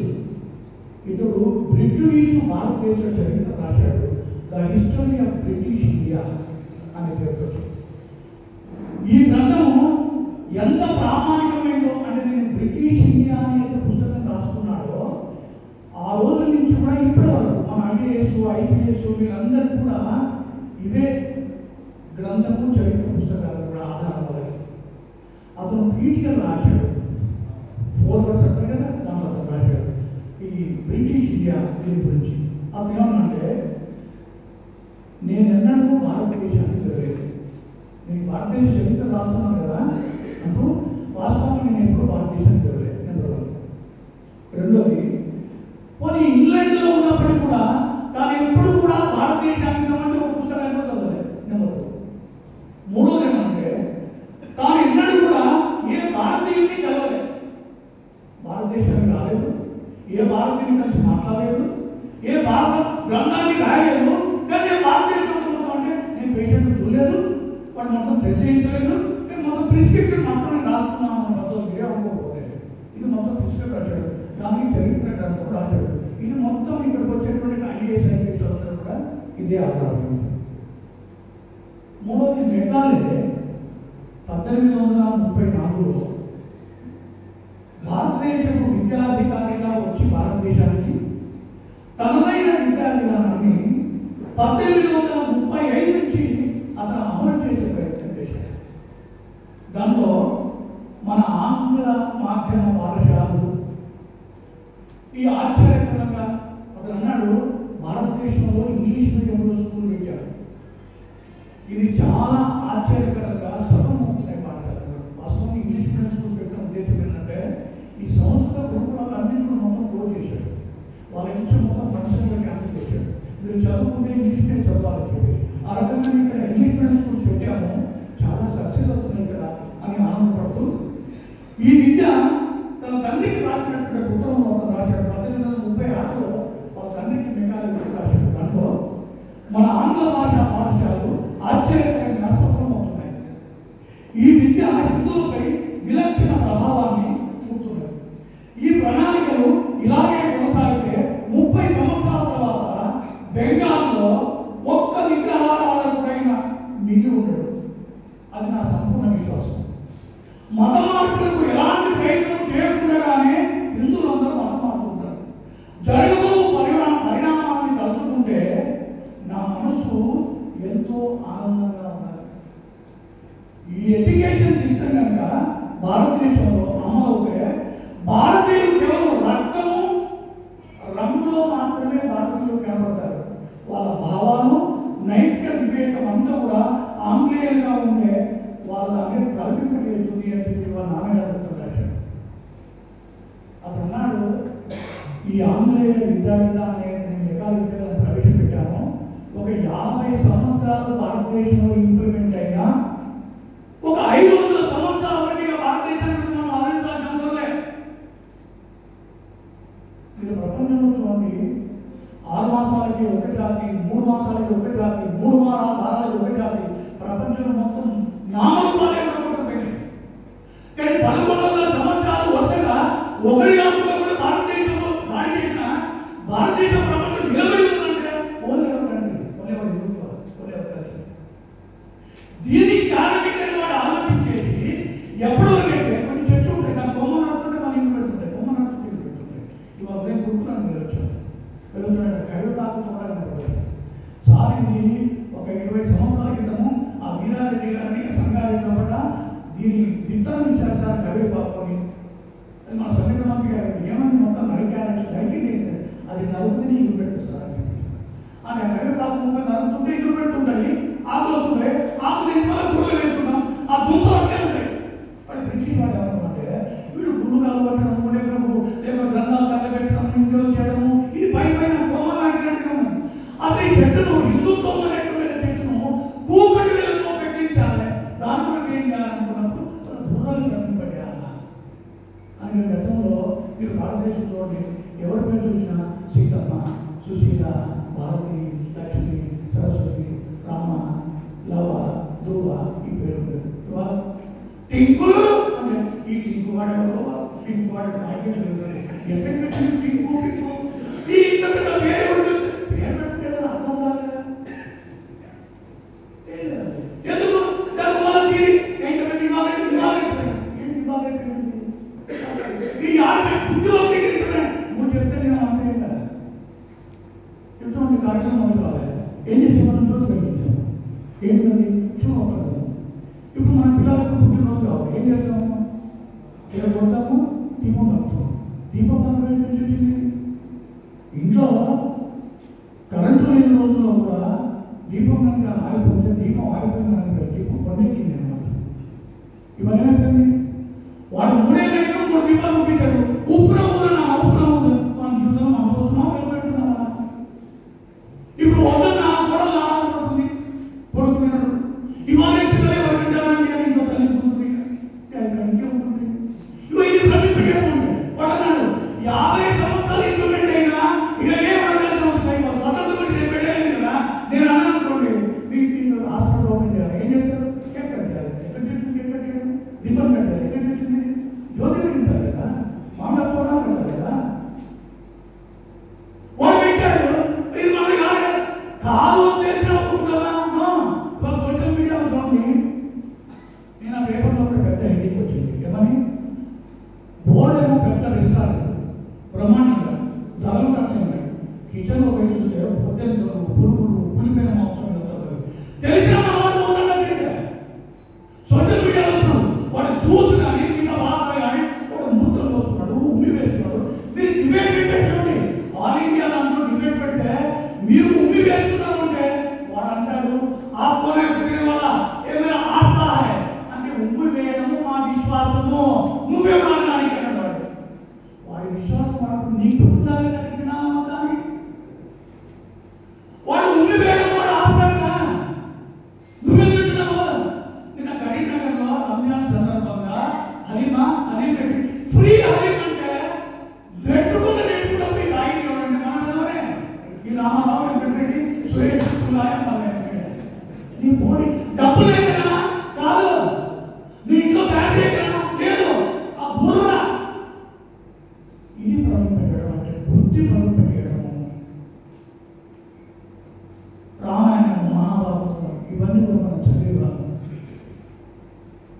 బాలమిత్ర చందమామ పుస్తకాలు వచ్చేసి కథలు సీరియల్ వచ్చేసి ఇవాళ ఎక్కడైనా ఉన్నాయా లేదు. బట్ ఇప్పటికి ఉపన్యాసాలు ఇస్తే మెగాలే గుళ్ళకు పోకుండా పొట్టు పెట్టుకోకుండా గాజులు పెట్టుకోకుండా పుస్తకాలు చదువుకోకుండా ఇదంతా వాళ్ళని సృష్టించడం ఇవాళ లేదుగా. 77 సంవత్సరాలు స్వతంత్ర భారతదేశంలో బ్రిటిష్ వాళ్ళు లేడు మెగాలే బతికిలేడు మనమే బతుకుతాము. ఇప్పుడు పొట్టు పెట్టుకోకుండా వెళ్తున్నారు ఇవాళ ఎవరు పెట్టుకుంటారండి అయితే టీవీ అంటే మరి మీరు ఎంత ఎడ్యుకేషన్ పెరిగితే అంత పుకారు పెడతారు అవును కదా. ముస్లింలో ఎడ్యుకేటెడ్ అమ్మాయినా సరే నేను చదువుకున్న అమ్మాయి నాకు భూమి కరెక్ట్లే ఇప్పుడు పెట్టుకుంటాడు. వాడు డాక్టర్ అయినా ఇన్సెప్ట్ వేసుకొని ఇక్కడ ఇంత టోప్ పెట్టుకుంటాడు. నేను డాక్టర్ సమూహం ఉంటున్నాను నాకు ఇంట్లో పెట్టారు వెళ్ళేసి నా విశ్వాసం సార్ మనము ఇవాళ ఎవరిసారి అది కూడా అంటారు లేని మనకే వాడి కాదంటున్నా. కారణం ఏంటంటే ఈ తల్లి పట్టింది మనకి ఇవి చూడండి వికృతి ఉన్నా సరే వాళ్ళు కాపాడుకోగలిగారు. ఇదే విద్య ఇదే టీవీలు ఇదే సినిమాలు వాళ్ళందరి నుంచి మనమే కాదు చేశారు. మీరు చూడండి ఒకటి ముస్లిం 2 క్రిస్టియన్ 3 కమ్యూనిజం ఈ ముగ్గురు యొక్క మూలాలు ఇక్కడ లేవు. ఈ ముగ్గురికి జాతీయత లేదు నేషనాలిటీ లేదు. అందుకే అప్పుడు ఓవైసీ అప్పుడు అప్పుడు వచ్చారు అప్పుడు ఏమనంటే अरे हमारे इस्लाम में बांग्लादेश के मुस्लिम पाकिस्तान के मुस्लिम वगैरह मुस्लिम नहीं रहता पूरा दुनिया में जितने इस्लाम है सब हमारे हैं नो बॉर्डर्स అనేక పేపర్ల సోషల్ మీడియాలో చూడండి మొత్తం భారతదేశంలో 10 కోట్ల మంది విదేశీ ముస్లిమ్స్ ఉన్నారు. ఎక్కడున్నారు వాళ్ళు ఎక్కడ షాప్ పెట్టుకోవాలి ఇక్కడ నమాజ్ చేయాలి ఇక్కడ బతకాలి మొత్తం వాళ్ళు లింక్ ఉంటుంది మనకి నమ్మకం ఇది బుద్ధి పడుతుంది.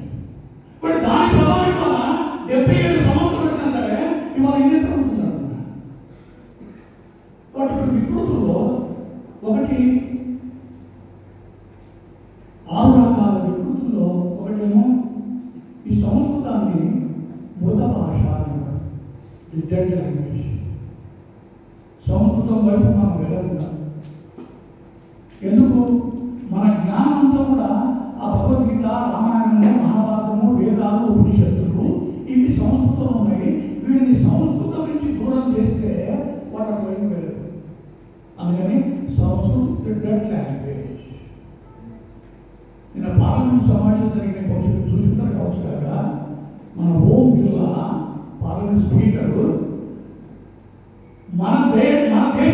జాతీయ భాషలు 24 భాషలు ఉన్నాయి కదా, ఆ 24 భాషల్లో ఈ ట్రాన్స్లేషన్ వ్యవస్థ ఉంటుంది వినడానికి అని చెప్పేసి అంటే ఆ తమిళనాడు నుంచి వచ్చినటువంటి ఒక ఎంపీ నిలబడ్డాడు.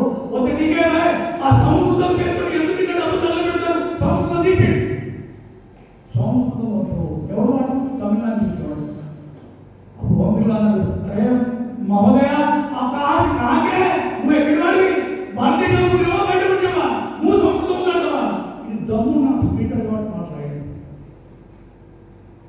కాబట్టి ఇవాళ మెకాలే లేడు సంస్కృతం డెడ్ లాంగ్వేజ్ అన్నాడు. బస్ సంస్కృతం పడి మనం పక్కకి వెళ్ళిపోయాం.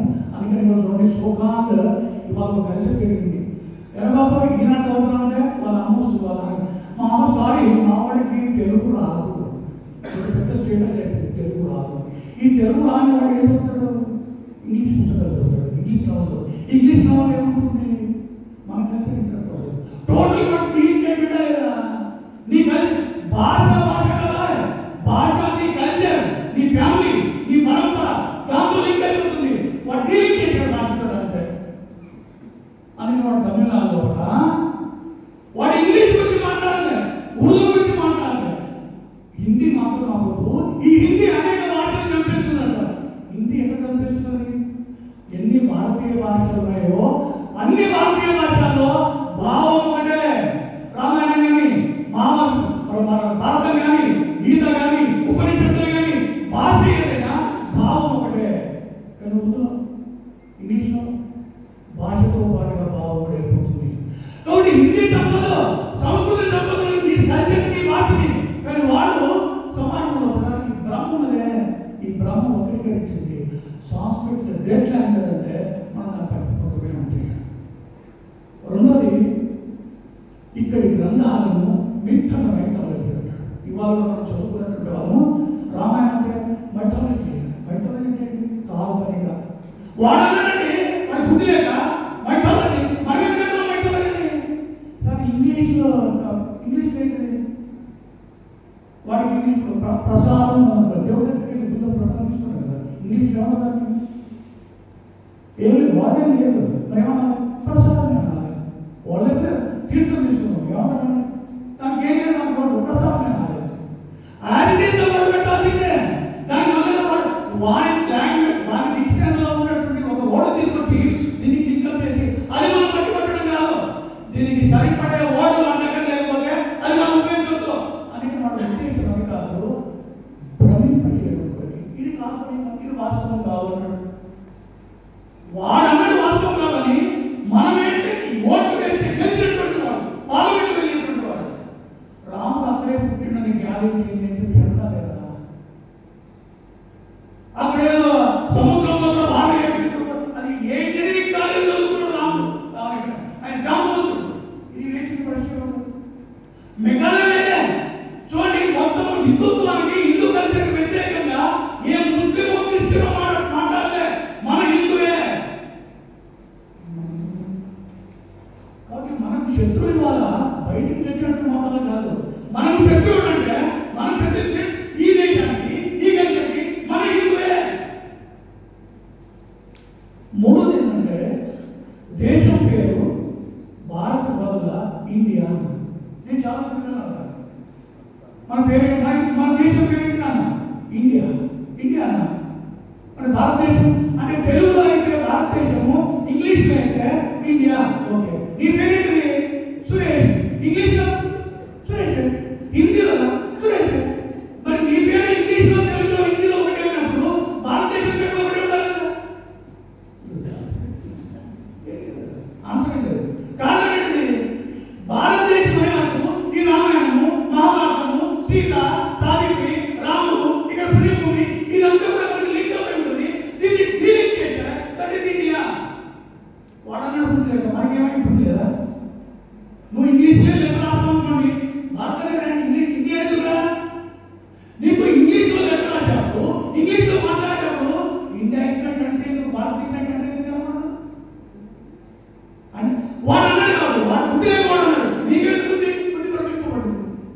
కాబట్టి దేశం యొక్క పేరు మార్చేసి ఇటువంటి పక్కన పెట్టేశాడు.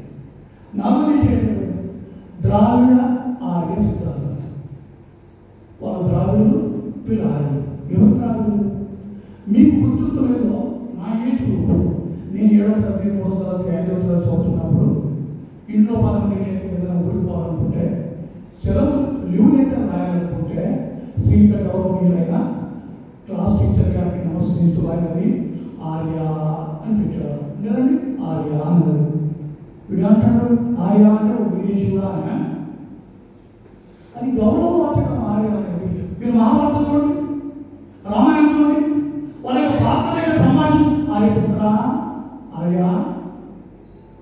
జీవస్వామి వారు ఇట్లానే ఆదిలాబాద్లో ఒక కార్యక్రమం పాల్గొన్నప్పుడు ఈ ఆర్య ద్రావిడ సిద్ధాంతం మాట్లాడుతూ హనుమంతుడు సీతమ్మ వారిని వెతుక్కుంటూ వెళ్ళి ఆ చేతిలో పెట్టుకునే ఉంగరం ఇచ్చిన తర్వాత అంతవరకు చెట్టు మీద ఉండి ఆ చూస్తున్నాడే రాక్షసులు పెడుతున్నట్టుగా బాధ ఇవన్నీ కూడా భరించలేకపోయాడు. నా తల్లికి నీ కష్టాలు వస్తాయి కదా వెళ్ళి లంకలో ఒక కళ్ళు పెట్టించాడు. వచ్చిన తర్వాత అమ్మని పోతున్నాను.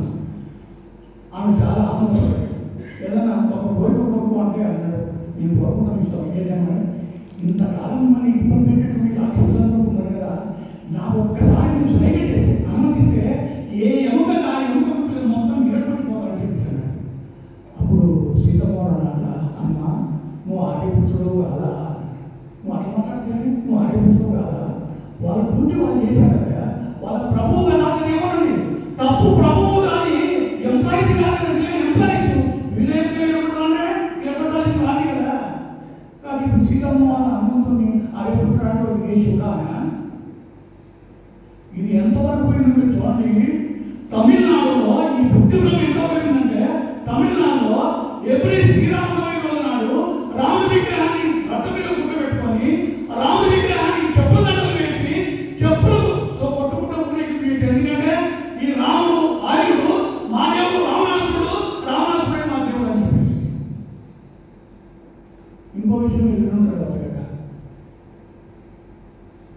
వాళ్ళపై ముందనుకున్నాను బహుశా మోడీ కంటే ముందు సోనియా గాంధీ ప్రధానమంత్రి కావాలని కృషి వచ్చింది. అప్పుడు రాష్ట్రపతి అబ్దుల్ కలాం గారు ఆయన మొత్తం ఆయన చూసిన తర్వాత విదేశీ మహిళ ప్రధానమంత్రి ఉన్నారు. అప్పుడు తమిళనాడు యొక్క ముఖ్యమంత్రి తేలిగా ఒక స్టేట్మెంట్ ఇచ్చింది, మొత్తం స్టేట్మెంట్ వచ్చింది. అది ఏంటంటే ఒక విదేశీ వనిత ఒక మహిళ ఈ దేశానికి ప్రధానమంత్రి కావాల్సిన దౌర్భాగ్యమే లేదు అని తమిళనాడులో జైలు తెచ్చింది. ఆ బీజేపీ గారు ఆమె ఆర్ఎస్ఎస్ గారు. అప్పుడు మొత్తం మన ఆంధ్రప్రదేశ్ తెలంగాణ కలిసి ఒకే స్టేట్ ఉండేది. దానికి స్టేట్ ప్రెసిడెంట్గా కరీంనగర్ సత్యనారాయణరావు గారు ఉండేది. ఆయన సత్యనారాయణరావు గారు ఒక స్టేట్మెంట్ ఇచ్చారు. ఆయన ఏం స్టేట్మెంట్ ఇచ్చారంటే సోనియా గాంధీ విదేశీయులు ఏంటిది, ఇక్కడ ఉన్నటువంటి వాళ్ళు మనం అందరం విదేశీయులమే. ఎందుకంటే ఈ దేశంలో తెల్లగా ఉన్న వాళ్ళంతా కూడా ఆర్యులట, నల్లగా ఉన్నటువంటి వాళ్ళు కూడా ద్రావిడులట. అందుకని ఇప్పుడు మనం ముఖం చూస్తాం, ఎవరు ఎర్రగా ఉన్నాడు, ఎవరు నల్లగా ఉన్నాడు, ఇంకోటి నువ్వు ఆర్యుడు ఎవరు తెల్లగా ఎవరు ముక్కును బట్టి కళ్ళను బట్టి స్టేట్ ప్రెసిడెంట్ నిన్న కాదు మన మల్లికార్జున ఖర్గే మేము ఇక్కడ మూలవాసం మేము ఇక్కడ మేము ద్రావిడులము ఎక్కడ అంటే బుద్ధి ఇప్పుడు ఎక్కడికి మొదలెట్టాలంటే ఇది ఈ దేశంలో ఆ రోజుల్లో అంబేద్కర్ అన్నాడు ఏ వేదాలు ఉపనిషత్తులో ఏ భారతీయ గ్రంథాలు కూడా ఈ ఆర్యులు బయట నుంచి వచ్చారు అనే సాక్ష్యాధారాలు ఎక్కువని అంబేద్కర్ ఆలోచించాడు. వివేకానంద కూడా ఏ ఉపనిషత్తులు ఈ వేదాలు ఆధారం చేసుకుని మీరు ఆర్య ద్రావిడ సిద్ధాంతాన్ని ప్రతిపాదించారు. అదేంటంటే ఇవాళ కులం పేరుతోటి, ప్రాంతం పేరుతోటి, భాష పేరుతోటి వీళ్ళను మీరు వేరే నేను వేరే అని చెప్పేసి విడగొట్టేటువంటి ప్రయత్నం ఇది ఒకటి చేశారు. మూడోది ఏంటంటే మనదంతా కూడా పరాజయం చరిత్ర. నేను చాలా సినిమా చూశాను, ఎన్ని వందల యుద్ధాలు చూశాను. అతని జీవితంలో ఓడిపోతే అదొకేశారు. బట్ మన పిల్లలకు పోలించింది ఏంటంటే పరాజయ చరిత్రనే, విజయ ప్రయత్నం లేదు. ఇది చివరికి ఈ దేశ చరిత్ర అంతా కూడా హిందూ, ముస్లిం, బ్రిటిష్ వాళ్ళ యొక్క కాలంగా మొత్తము. అంటే ఈ దేశం ఎవరిది అంటే ఏదో మాది మీరు గొడవపడుతున్నారే, మీరు కూడా కాదు, మీరంటే బయటికి వచ్చిన వాళ్ళే, మేము బయటికి వచ్చిన వాళ్ళే. మీరు ముందు వచ్చారు, మేము వెనకాల వచ్చాము. బట్ అందరం కలిసి జీవిస్తాం తప్ప మీరు బ్రిటిష్ వాళ్ళు పోగొట్టారు మిమ్మల్ని అనాలని లేదు. ఆ మేరకు వాళ్ళు గుర్తుపడడం చేశారు. ఈ స్థితిలో కూడా ఇట్లా ఈ 4 బిందువులు ఆధారం విష్ణు మొత్తాన్ని వక్రీకరించాడు. కాబట్టి దాన్ని అనేక ఆధారాలు గ్రంథాలు ఉన్నాయి. దాన్ని కొనసాగింపుగా ఈ దేశంలో కమ్యూనిస్టు కంపెనీ గడుపుతున్నారు అని చెప్పాను. మీరు చూడండి, కమ్యూనిస్ట్ చూడండి, కమ్యూనిస్ట్ పార్టీలో హిందువులు ఉంటారు, ముస్లిమ్స్ ఉంటారు, క్రిస్టియన్స్ ఉంటారు. కరెక్ట్? ఈ కమ్యూనిస్ట్ పార్టీ ఎప్పుడైనా క్రైస్తవుని విమర్శించడం చూసారా? ముస్లింలు విమర్శించడం చూసారా? కేవలం హిందుత్వం పైన అటాక్ చేసేవారు. వాళ్ళ బుర్కా విషయం కానీ, లేకపోతే వాళ్ళ ఆచార విషయం కానీ ఎవరు మాట్లాడారు? పోనీ మన హిందువుల మీద ఎక్కడైనా దాడి చేస్తే వీళ్ళు ఎవరు మాట్లాడారు? కానీ అక్కడైనా దొరికి మన పిల్లలు ఇచ్చినప్పుడు బ్యాన్ పడుతుంది. వాడి కూడా ఉద్దేశం ఏంటంటే ఈ కమ్యూనిజం ఇక్కడ రావాలంటే ఇక్కడ మూలాన్ని పెంచేయాలి, వీళ్ళ నామరూపాలు చేయాలి. అందుకని మెగాలేక వారసత్వాన్ని స్వతంత్ర భారతదేశంలో బ్రిటిష్ వాళ్ళు పుచ్చుకున్నారు. ఇందిరాగాంధీ ప్రధానమంత్రి ఉన్న సమయంలో చైనాకు మనకు ఇతర యుద్ధ సమయంలో కూడా కమ్యూనిస్టులు మొత్తానికి సపోర్ట్ చేశారు. కాబట్టి నేను సపోర్ట్ చేశాను కాబట్టి మాకు ఏంటి పరిస్థితులు అంటే జేఎన్యూను కమ్యూనిస్టులకు దాదాపు చేశారు.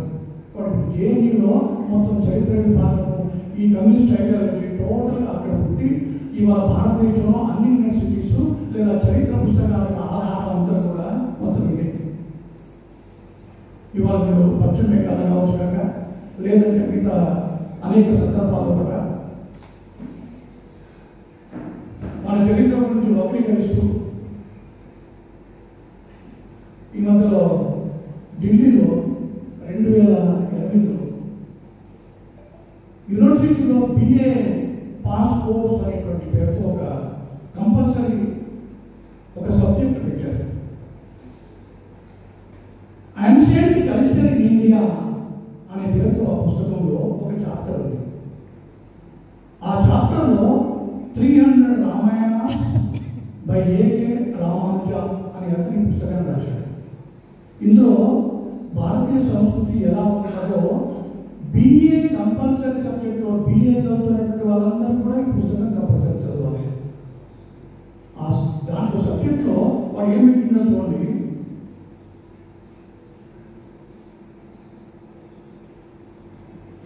సీత జనం ఎట్లా జరిగింది అంటే రావణాసురుడట గర్భం దాచాడట.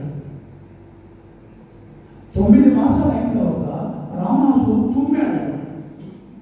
తుమ్మితే ఆ తుమ్మగా వచ్చినటువంటి చీమిడిలో నుంచి సీత పుట్టిందట. అందుకని సీతమ్మ రావణాసురుడికి కూతురు కావాలి అని చెప్పేశాడు. రెండోది, లక్ష్మణుడికి సీతకు అనైతికమైన సంబంధాలని, ఎందుకంటే భార్య వదిలిపెట్టి వచ్చాడు, రాముడు ఎక్కువైనప్పుడు సీతతో ఈ రకంగా అనైతికమైన సంబంధాలు. మూడోది, హనుమంతుడు ఆ లంకకు వెళ్ళినప్పుడు రాత్రి వేళల్లో లంకలో పడక గదిలో గడిపాడు. నేను ఏమన్నా ఏ ఆధారంగా రాశారు? ఎవరు రాసింది?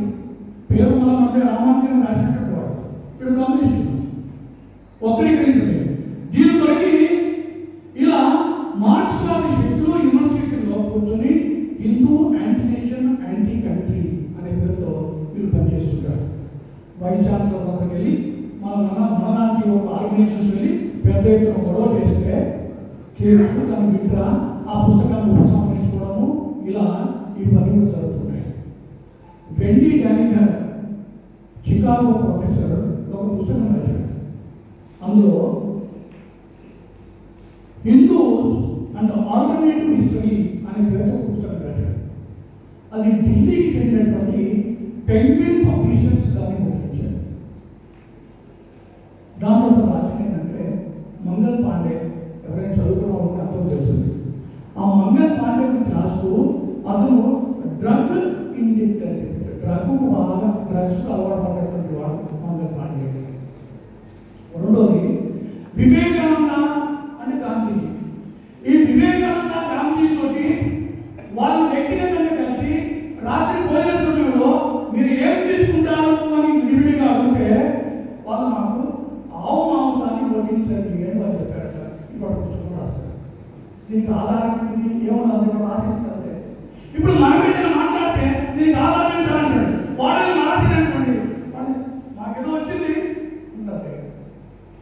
మూడోది దీని వరకు ఇప్పుడు మన శివలింగం ఉంది. శివలింగం గురించి ఒక బూదు పదంతో నేను ఆధారం పెట్టేశారు. ఎవరిని అదే ఇతర మతాల గురించి ఎవరు రాస్తే వాళ్ళ ఇల్లు వాళ్ళ తల వాళ్ళ ప్రాణంతో వస్తుందండి. కానీ మనం కాబట్టి ఎవరి స్వేచ్ఛ వాళ్ళకు ఉన్నంత అంటే మనం మనడే వాడేవాడు. 3 సంవత్సరాలు ఓట్లు పెడితే భారతీయులు అప్పుడు వారు క్షమాపణ చెప్పాడు. బుక్ రాసినాడు.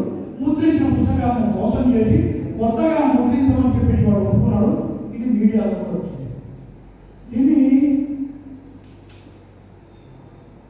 పశ్చిమ బెంగాల్లో కూడా శ్రీరామచంద్రుడి గురించి ఆ శ్రీరామచంద్రుడు అనేవాడు బయట నుంచి వచ్చేవాడు అని చెప్పి అతని పేరు బలమని చెప్పి రకరకాలుగా ఇష్టం ఉంటుంది. ఇలా వీటన్నిటి కూడా పాఠ్య పుస్తకాల్లో కూడా ఇంట్రెస్ట్ వస్తుంది. దాంట్లో మన వక్రీకరణ మన బుద్ధులు భ్రమింపబడడం జరిగినటువంటి పెద్ద సెషన్ ఇప్పటికీ నాకు కాలక్రితమైంది. ఇది మనం చదవాల్సిన చరిత్రను తెలుసుకోవాలి. ఇప్పుడు సోషల్ మీడియా కూడా బాగా వస్తున్నది. ప్రధానంగా మన రాబోయే తరాలకు మన పిల్లలు కలుగుతారు. ఒకటి నేను ఇవాళ రిపీట్ చేస్తున్నా, మీరు ఏ పార్టీలో ఉన్నా కాసే పార్టీలో పెట్టండి. కానీ వాళ్ళ మన అదృష్టం కొద్ది జాతీయ భావాలు కలిగినటువంటి ప్రభుత్వం కేంద్రంలో ఉన్నాయి. That is Modi government. పార్టీలో ఖచ్చితంగా మనం ఆలోచిస్తున్నప్పుడు ఇవాళ ఈ దేశంలో ఈ దేశం యొక్క ఎడ్యుకేషన్ సిస్టమ్ గురించి అనేక మంది ఇలా వేదిక నుంచి ఉపన్యాసించినప్పుడు అందరూ చెప్పిన మాట ఏంటంటే ఇవాళ మన విద్యా వ్యవస్థ డాక్టర్లను, ఇంజనీర్లను, కలెక్టర్లను, టీచర్లను తయారు చేస్తున్న మనుషులను తయారు చేయలేదు అని చెప్పి అంటూ అసలు దీనికి ఏంటి కారణం ఏంటి, దీన్ని మనం రిపేర్ చేయడం ఏంటి ఎట్లా అనుకున్నప్పుడు అతను ఒక విద్యా కమిషన్ కొట్టాలి అంటే దీనికి ప్రధానమైన కారణము ఎవరైతే పాఠ్య పుస్తకాలను ఎడ్యుకేషన్ సిస్టమ్ ఆలోచిస్తున్నారో వాళ్ళ యొక్క బుర్ర వాళ్ళ ఆలోచన విధానం అంతా కూడా వెస్టర్న్ కేంద్రంగా ఉంది. మన దేశం గురించి వాళ్ళు ఆలోచించాడు. ఇప్పుడు మన శివాజీ గురించి ఆలోచించాడు. యూరోప్ హిస్టరీ అని చెప్పి చెప్పేశాడు. మన ఛాన్సలర్ తెలియదు, ఇంజనీరింగ్ గురించి చెప్పేశాడు. మన ఇంజనీరింగ్ గురించి చెప్పాడు. ఎప్పటికైతే ఈ పాఠ్య పుస్తకాలు, చరిత్ర పుస్తకాలు రాసేటువంటి వాళ్ళ యొక్క ఈ ఆలోచన విధానం భారత కేంద్రీకంగా పడుతుందో అప్పుడు దీనికి విజయం దొరుకుతుంది కదా. మన అదృష్టం ఏంటంటే మోడీ గారు వచ్చిన తర్వాత 2020 NEP 2020 జాతీయ విద్యా విధానం 2020 పేరుతోటి విద్యా విధానం తీసుకొచ్చారు. దాని మెయిన్ థీమ్ ఏంటంటే ఇండియన్ సెంట్రిక్ ఎడ్యుకేషన్, భారత కేంద్రిత విద్య. మన వేదాలు, మన ఉపనిషత్తులు, మన రామాయణాలు, మన మహాభారతం, ఇది మనకు పిల్లలు. అంతేకాదు ఇవాళైతే నాసా లాంటి వాళ్ళు అనేక ఇవాళ ప్రూవ్ చేస్తున్నారు కదా. ఇవాళ ద్వారకానగరం నిజంగానే ఉన్నది, సముద్రంలో మునిగి ఉన్నది. ఇప్పటికీ దాని సకాలమైన సైంటిఫిక్ ఇవాళ ప్రూవ్ చేశారు. అక్కడ వాళ్ళని అది నిజంగానే ఉన్నది సైంటిఫిక్ ప్రూవ్ చేశారు. కొన్ని ఆ రోజుల్లో వారధి కట్టిందంటే అప్పుడు ఇంజనీరింగ్ ఏంటి, ఆ రోజుల్లో ద్వారకానగరం కట్టిందంటే అప్పుడు ఇంజనీరింగ్ ఏంటి. ఇవాళ పెద్ద పెద్ద కోటలు గుళ్ళు ద్వారాల పైన వేల పిండాల యొక్క బరువుతోటి రాయిలను ఎక్కించాలంటే అప్పుడు ఇంజనీరింగ్ ఏంటి. దీన్ని మనం అధ్యయనం చేయగలిగాం. నలంద తక్షశిలా విశ్వవిద్యాలయంలో ప్రపంచ దేశాల నుంచి వచ్చి చదువుకున్నారు. 64 విద్యా విధానం అని చెప్పేసి 2 రోజుల క్రితం సోషల్ మీడియాలో ఒక ఆంగ్లేయుడు అంటే అమెరికన్ ఇంగ్లీష్లో 10 minutes లెక్చర్ ఇచ్చాడు. ఇక్కడ ఉండేటువంటి విశ్వవిద్యాలయాలు నలంద తక్షశిలా భవనాలు ఎట్లా ఉండే, రూములు ఎట్లా ఉండే, ఎన్ని రకాల సబ్జెక్ట్స్ ఉండే అని చెప్పేసి సోషల్ మీడియాలో ఇవాళ వైరల్ అవుతున్నారు. బట్ ఇవాళ మోడీ ఈ భారత్ సెంట్రిక్ ఎడ్యుకేషన్ ఇది తీసుకొని పెట్టారు. ఇది ఎప్పుడు ఇంప్లిమెంట్ అవుతుంది? ఎవరైతే టీచర్లు ఉన్నారో వాళ్ళకి విషయం తెలిసినప్పుడు, ఎవరైతే పేరెంట్స్ ఉన్నారో వాళ్ళకి విషయం తెలిసినప్పుడు. అమ్మా నాకు కథ చెప్పు అంటే ఇవాళ ఏ తల్లైనా ఏ తండ్రైనా నానా చెప్పేసి రామాయణంలోనే, మహాభారతంలోనో, ఉపనిషత్తులో, భాగవతంలోనో, లేకపోతే శివాలో, ఝాన్సీ రాణా ప్రతాపో వాళ్ళ లైఫ్ గురించి 4 విషయాలు చెప్పేటువంటి తత్వం మన దగ్గర ఉందా? లేదు. ఏం చేస్తుంది? ఊరికే నా బుద్ధి అప్పటి సెల్ ఫోన్ మన మొహం పడేస్తే ఇక వాడే సెల్ చూసుకుని కూర్చుకుంటున్నాం. ఏ తల్లి కూడా ఇవాళ కథ చెప్పే స్థితి లేదు. కాబట్టి నిజం కావాలి. బట్ నేను సమయం లేదు కాబట్టి నేను పూర్తి చేస్తున్నా. ఒకటే నా రిక్వెస్ట్, ఇంతమంది పెద్దగా ఉన్నాను, విని బాధపడడం కాదు, రాబోయే కాలాన్ని నిర్మాణం చేసుకోవాలి. అట్లా నేను ఆర్ఎస్ఎస్ యొక్క ప్రారంభంలో డాక్టర్ గురించి చెప్పాను. ఆయన స్వాతంత్రోదయం ఇవ్వాలి, అభివృద్ధి వస్తుంది, రాబోయే కాలాన్ని కాపాడుకోవాలని చెప్పి ఎట్లయితే ఆర్ఎస్ఎస్ పెట్టారో, మన స్థాయిలో కూడా మనం మంచిగాలో ఉన్నాము.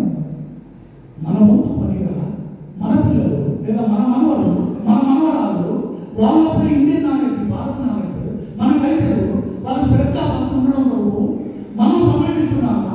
లేకపోతే అలాంటి విషయాలు చెప్పేటువంటి బలి ఉన్నాయా? బడి లేకపోతే బడి పెట్టుకోవాలనుకునేది మనకి, మన పిల్లలు కూడా బడి పెట్టుకోవాలి కదా. మంచిగాల్లో బడి లేదు కదా. రాంపూర్లో మనకు కావాల్సిన 30 కోట్లు కావాలి. మనకేం తెలుసు? మీ పిల్లల్ని ఆ బడికి ఎందుకు పంపిస్తున్నారంటే 4 లక్షలు ఎందుకు పంపిస్తున్నారు? క్లాస్ రూమ్ ఫర్నిచర్ బాగుంది, లేకపోతే సైన్స్ ల్యాబ్ బాగుంది. ఆ science lab class room furniture మన వల్ల మనం పెట్టుకోవచ్చు కదా. ఇక్కడే నా రిక్వెస్ట్ ఏంటంటే, ఇక్కడ మనకు మన పనులు ఉన్నాయి. సరస్వతి శిశు మందిర్ పెట్టుకోండి, లేకపోతే ఇక్కడ సరస్వతి శిశు మందిర్, లేకపోతే రాంపూర్ ఆవాస్ విద్యాలయం ఒక వ్యక్తికి సంబంధించింది కాదు, ఈ సమాజానికి సంబంధించింది. ఇవాళ సంవత్సరం బడి ఉన్నా లేకపోతే సంబంధంలే. బట్ ఇక్కడ ఉండేటువంటి ప్రజల్లో కూడా ఆ బాలబాలికల్లో ఆ తత్వాన్ని, దేశభక్తిని, సంస్కృతిని నింపడం కోరిక. నా రిక్వెస్ట్ చేస్తున్నాను. ఇక్కడ వచ్చాక మీరు నెక్స్ట్ బయటలో ఇక్కడ అలాంటి వాళ్ళు ఏమున్నాయి, దానికి ఏమి హెల్ప్ చేయగలుగుతాము. బట్ మనకొద్దుగా రాబోయే తరాన్ని గట్టిగా నిలుపుకోవడం వరకు ఒక బడి వాళ్ళు బడి పంపిస్తే ఫోటోని వాటి ఫోటో తీసేసి పంపడం కాదు, నాలించడం, డ్రెస్ తీసేసి పంపడం కాదు. మన పిల్లలకు కావాల్సిన పని మనం పెట్టుకున్నాం ఇక్కడ అనే స్థితిలో మీరు సంకల్పించి విని కేవలం అక్కడికి బాధపడిపోవడం కాకుండా కింద కర్తవ్యం, నా కర్తవ్యం ఏంటి, ఒక పౌరుడుగా, ఒక టీంగా మన బాధ్యత ఏంటి అనే విషయం కూడా ఆలోచించి ఆ దిశలో మీరు ముందుకెళ్తారని ఆశిస్తూ